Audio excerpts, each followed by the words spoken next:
Gédéon bâtit là un autel à l'Éternel et lui donna pour nom l'Éternel paix.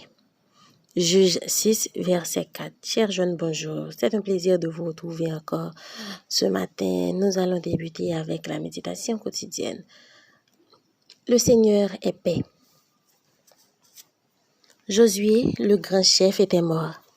Déjà, la terre promise avait été conquise et les tribus se l'étaient partagées.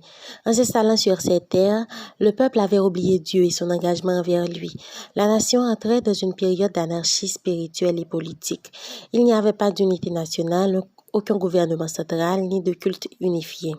Ils ont oublié Dieu et se sont par conséquent pliés à la religion et à la domination des peuples environnants. La nouvelle génération avait oublié le but de son existence en tant que nation.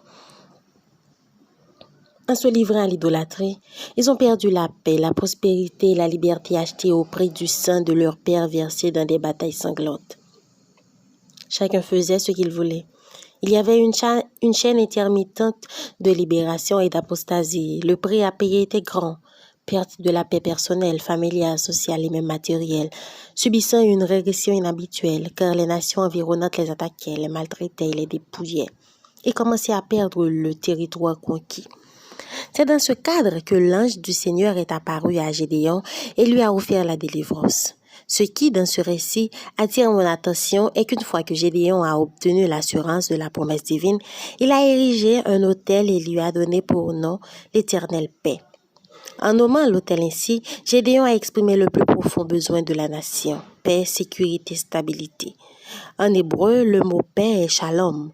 Sa signification est large, mais il dénote essentiellement l'harmonie des relations, la réconciliation basée sur une transaction complète, le paiement d'une dette, la satisfaction intégrale. La paix est le désir et le besoin les plus profonds du cœur humain. Elle représente la plus grande mesure de contentement et de satisfaction de la vie.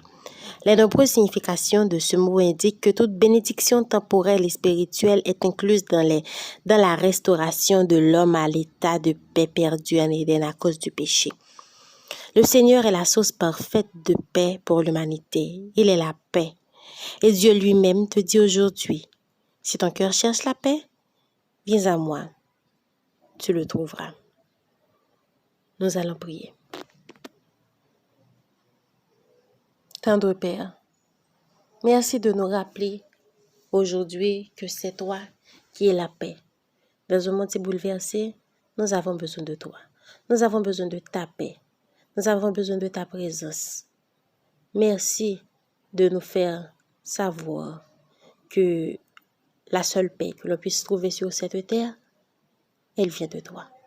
Nous remettons cette journée entre tes mains. Qu'elle soit une journée parfaite et que chaque jour, nous puissions être de plus en plus un modèle à travers lequel on peut te voir. Seigneur, merci pour ce que tu as fait dans nos vies. Merci pour ce que tu comptes faire dans nos vies. Nous remettons notre âme entre tes mains. C'est toi qui peux nous guider. Pardonne nos fautes et nos péchés. Conduis-nous sur la voie de l'éternité. Nous ne sommes pas dignes de te prier, mais nous le faisons au nom et par les mérites de ton Fils Jésus.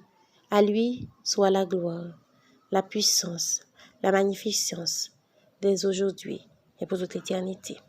Amen. Chers jeunes, merci d'avoir été des nôtres. Nous vous souhaitons une bonne journée, une bonne semaine, un bon mois de mai et à demain si Dieu veut.